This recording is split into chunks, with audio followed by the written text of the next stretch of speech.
Welcome to another deep dive, everyone. Today we're heading to South America to check out the Amazon rainforest. Sounds fun. It is a fascinating place. I mean, just think about it. It's home to something like 110th of all the species on Earth. It really gives you a sense of the scale of biodiversity we're talking about. Absolutely. And we'll be using excerpts from the Wikipedia article on the Amazon rainforest to guide our exploration. Perfect jumping off point. Right. So whether you're brushing up for a meeting or just curious to learn more, you're in for some interesting insights. Looking forward to it. Me too. Now, the Amazon is vast, right? It covers over 7 million square kilometers. Wow, that's huge. Yeah. For comparison, that's almost the size of Australia. And it spans across 9 different countries. 9. Wow. Yep. Though Brazil takes the cake, holding about 60% of the Amazon basin. Makes sense. Yeah. I always think of Brazil when I hear about the rainforest. Me too. And here's a cool fact. The Amazon River's drainage basin wasn't always as we see it today. Oh, what do you mean? So, millions of years ago, the river actually flowed in 2 different directions. 2 different directions. Yeah, one part towards the Atlantic and the other towards the Pacific. It only unified into its current form relatively recently. Relatively recently in geological terms, I'm guessing? Exactly, somewhere between 5 and 10 million years ago. Still mind-boggling to think about. It is. And speaking of mind-boggling, let's talk about the history of human presence in the Amazon. Always a fascinating topic. It is. You know, there's this common misconception that the Amazon was this pristine, uninhabited wilderness before Europeans arrived. Yeah, I've heard that too. But the reality is far more interesting. The Wikipedia article highlights evidence of settlements dating back at least 11,200 years. Wow. So people have been living there for a very long time. A very long time. And by the year 1500, it's estimated that between 5 and 8 million people were living in the Amazon basin. That's more than I would have guessed. Right. And they weren't just scattered hunter-gatherers. They had complex societies with agriculture-established trade routes and even built roads and bridges. That definitely challenges the image of an untouched wilderness. It does, and there are even more fascinating clues to this ancient past. Like what? Well, you've probably heard of geoglyphs, those massive earthworks that are only visible from the air. Oh yeah, like the Nazca Lines in Peru? Exactly. And similar geoglyphs have been discovered in the Amazon, but they were hidden beneath the dense forest canopy for centuries. So they only became visible after deforestation. Exactly, a sobering reminder of how much we still have to learn about the Amazon's past. It makes you wonder what else is out there waiting to be discovered. For sure. And then there's this thing called terra preta, which is incredibly fertile soil created by indigenous people centuries ago. I've heard of that. It's like super soil. Yeah. Much richer than the surrounding soil. Exactly. And its existence suggests that large portions of the Amazon weren't just wild jungle, but were actively managed and cultivated for agriculture. That's fascinating. So the Amazon we see today isn't necessarily the natural state of things.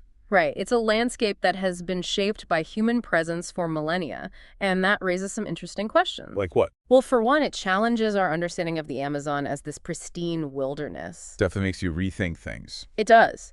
And it also makes you wonder what we can learn from those ancient land management practices. Especially when it comes to finding sustainable solutions for the future. Exactly. Maybe instead of trying to impose modern agricultural methods that might not be suitable for the Amazon's delicate ecosystem. We should be looking to the past for inspiration. Potentially.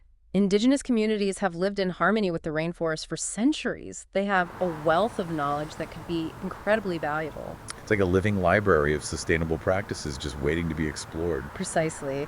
So we're starting to see that the Amazon's history is much more intricate than we might have initially thought. Definitely more than just trees and rivers. Right.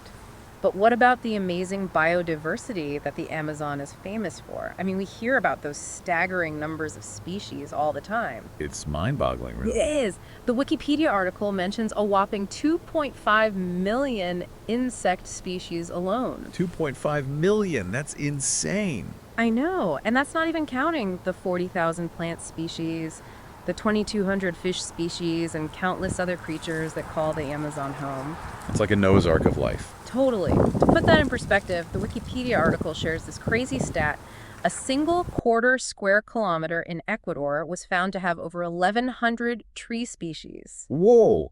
That's more tree species than in all of North America. I know, it's insane, No, right? no. Look at this. So how do scientists even begin to grasp the sheer scale of biodiversity in the Amazon? It's a massive undertaking, but they're constantly working on it using a variety of techniques and technologies to study and classify the different species. It must be like trying to solve a giant ever-changing puzzle. I bet. And the thing is, the Amazon's biodiversity isn't just about the sheer number of species, it's also about the intricate web of relationships between them. Right, it's like this giant interconnected ecosystem with each species playing a vital role. Exactly. And that's what makes it so important to protect the Amazon, because even the loss of a single species can disrupt the delicate balance of the entire ecosystem. It's like a domino effect, right? Yeah. Exactly. One thing leads to another, and the consequences can be far-reaching. So it's not just about saving cute animals, it's about safeguarding the entire planet's health. Absolutely. The Amazon plays a crucial role in regulating global climate patterns by absorbing vast amounts of carbon dioxide and releasing oxygen. So deforestation and habitat loss in the Amazon could have a ripple effect across the globe. Absolutely. It could disrupt rainfall patterns, impact global temperatures, and contribute to further biodiversity loss in other parts of the world. And it's not just a future concern, right? We've Right. already witnessed the devastating effects of deforestation firsthand. You talk about those massive wildfires in 2019. Yeah, those were a stark reminder of the rainforest's fragility. Yeah, it was shocking to see the scale of the destruction. Yeah, Millions of acres just gone. it's hard to even wrap your head around it. And the Wikipedia article points out this really interesting fact.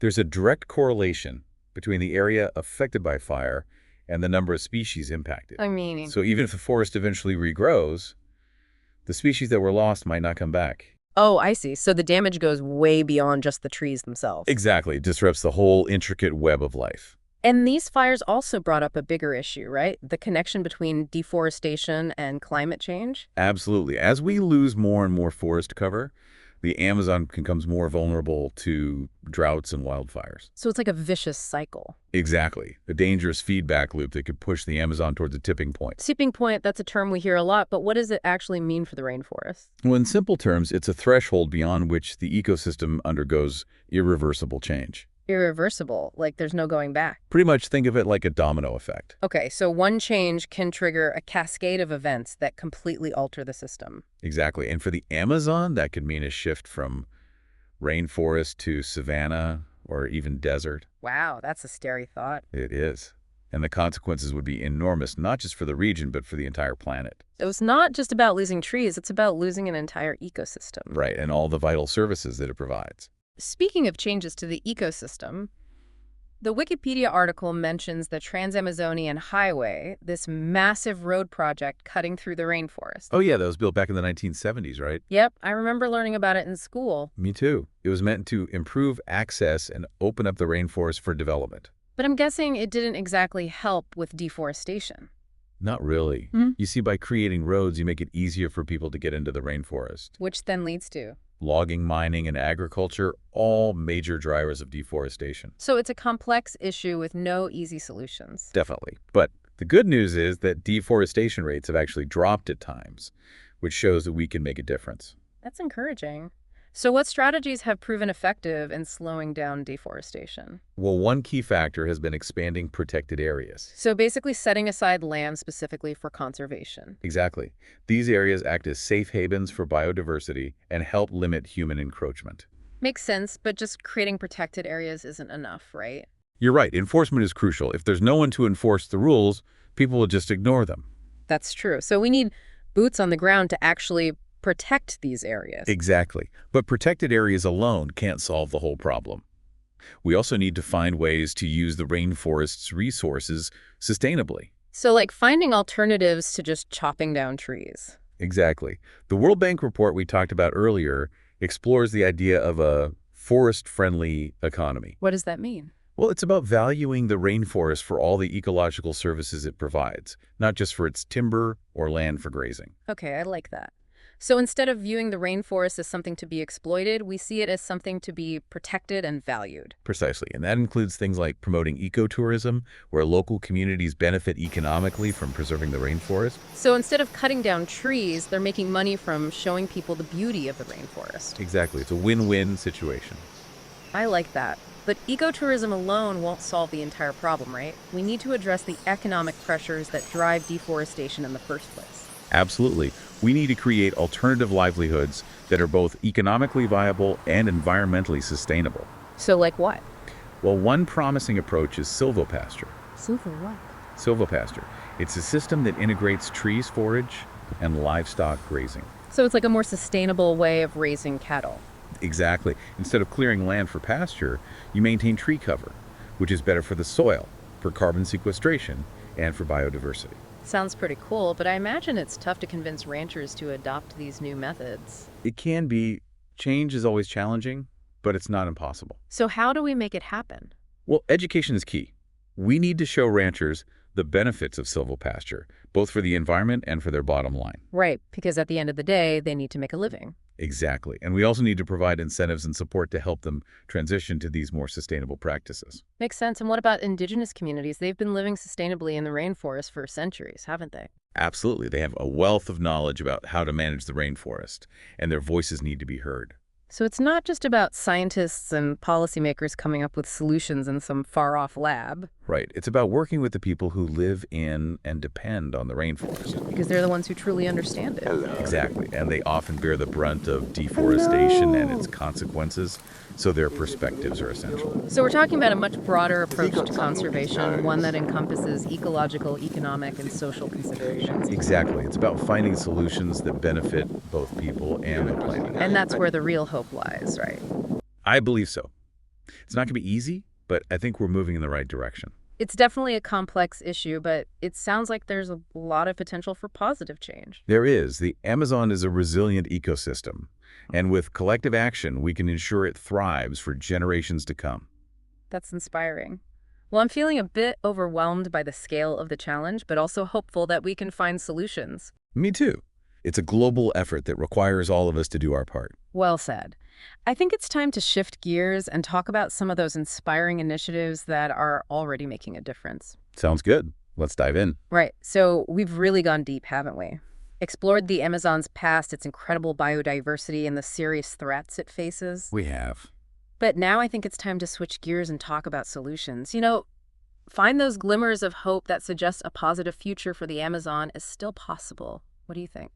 Absolutely. And I think one of the most encouraging signs is the growing global awareness of the Amazon's importance. More and more people are realizing that what happens there affects us all. Yeah, I've definitely noticed that too. People seem to be more aware of the connection between the Amazon and the health of the planet. But awareness alone isn't enough, right? Right. It's about turning that awareness into action. Exactly. So what are some concrete examples of initiatives that are actually making a difference on the ground? Well, one example is the focus on protecting freshwater ecosystems within the Amazon, those rivers and streams. Yeah, of course, those are vital, right? Absolutely. They're like lifelines for countless species. And we talked about that study earlier, right? The one that found protecting freshwater ecosystems can boost biodiversity by up to 600%. Yeah, that was mind-blowing. So by safeguarding these waterways, we're essentially creating a network of protected corridors throughout the rainforest. Exactly, like weaving a safety net for biodiversity. I love that analogy. And speaking of progress, the Wikipedia article mentioned that conserved land in the Amazon tripled between 2002 and 2006. It did. That's a massive increase. What happened there? What led to that success? Well, a combination of factors, really. Government policies played a role, of course, and pressure from environmental groups definitely helped.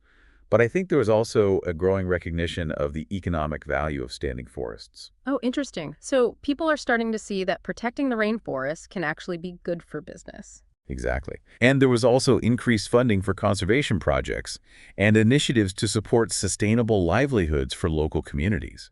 So it sounds like a multi-pronged approach is key here. It is. There's no single solution.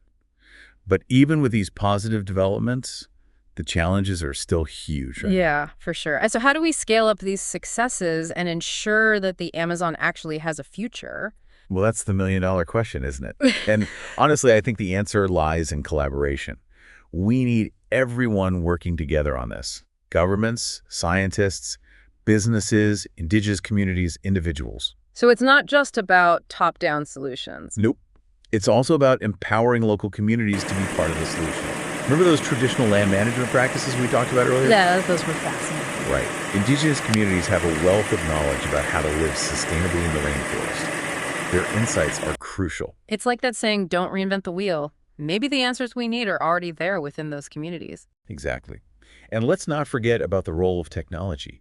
Satellite imagery, for example, is a powerful tool for monitoring deforestation and identifying areas at risk.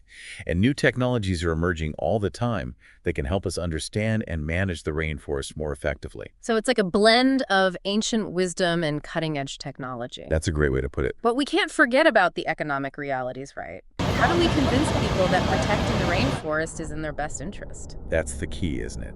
We've talked about the idea of a forest-friendly economy, and I think that's where a lot of the potential lies. So creating a system where communities actually benefit from preserving the rainforest. Exactly. Imagine a world where people are making money from protecting the trees, not from cutting them down. That would be amazing. So instead of clearing land for cattle ranching, we're investing in ecotourism, sustainable agriculture, and other initiatives that generate revenue while protecting the ecosystem. It's about showing people that conservation and economic development can go hand in hand. And remember, consumers have power too. By choosing products that are sustainably sourced, we can send a message that we value the rainforest. Right. Our choices matter, even if we're thousands of miles away. They do. Well, I have to say, this has been a roller coaster of a deep dive. I started out feeling a bit overwhelmed by the scale of the challenges, but now I'm feeling a bit more optimistic. Me too. I think it's easy to get discouraged when you see the headlines about deforestation and climate change. But there's so much amazing work being done to protect the Amazon. And it's important to remember that it's a resilient ecosystem. So there's still hope. Absolutely. That's great to hear. Well, I think we've covered a lot of ground today. We've explored the Amazon's past, its biodiversity, and the threats it faces. But we've also talked about solutions and the incredible work being done to protect this incredible place. So, yeah, I'm feeling hopeful. What about you? Definitely. The Amazon's fate is in our hands, and I believe we can make a difference. Well said. Thanks for joining me on this deep dive into the heart of the Amazon. And to everyone listening out there, remember, the Amazon might feel far away, but its future is connected to ours. So let's all do our part to protect this incredible treasure. Until next time, keep exploring, keep learning, and keep diving deep.